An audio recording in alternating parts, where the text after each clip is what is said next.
Skyrock pour les militaires. Et nous débutons ce tour d'horizon des opérations menées la semaine dernière par les armées françaises en Estonie.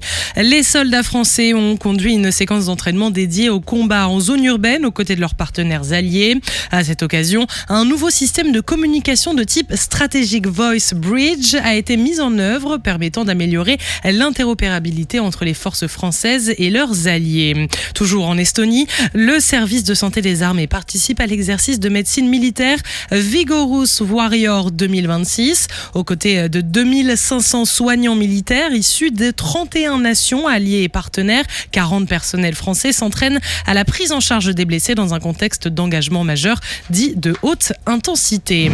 En Lituanie, les Rafales engagés dans la mission de police du ciel de l'OTAN Baltic Air Policing poursuivent leur mission de surveillance.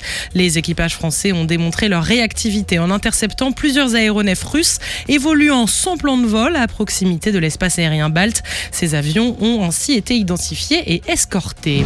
En Europe du Nord, l'armée de l'air et de l'espace et la marine nationale participent à l'exercice OTAN Ramstein Flag 26, organisé en Suède, en Finlande et en Norvège. Cet entraînement permet également de renforcer la coopération entre alliés, notamment grâce à des embarquements croisés entre pilotes français et suédois à bord du Rafale et du Gripen, mais aussi grâce au développement de procédures communes de maintenance et de soutien technique. On part en Roumanie où l'exercice Eagle Sapper rassemble des sections du génie françaises et roumaines autour des techniques de franchissement.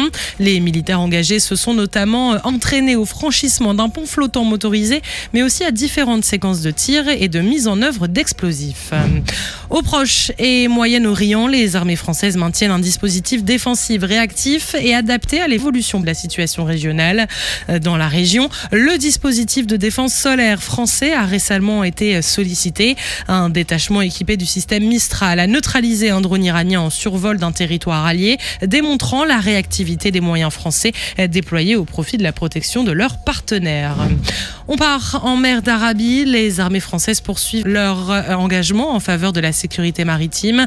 2 chasseurs de mines français ont conduit un exercice au large de Djibouti afin de travailler le domaine de la guerre des mines, tandis que le groupe aéronaval articulé autour du porte-avions Charles de Gaulle reste déployé dans la région.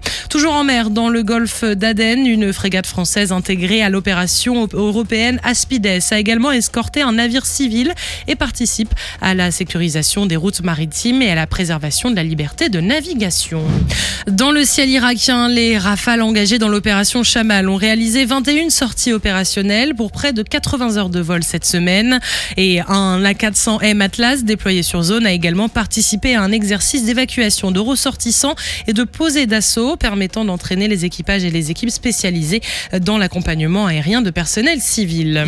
Au Liban, la France contribue au renforcement des capacités opérationnelles en poursuivant son partenariat militaire opérationnel avec les forces armées libanaises.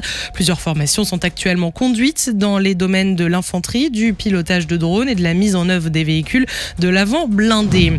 Et puis on termine à Djibouti où la France poursuit son engagement dans le cadre du traité de coopération en matière de défense. Les Mirage 2005 et Mirage 2000D des forces françaises stationnées à Djibouti ont réalisé 14 sorties aériennes.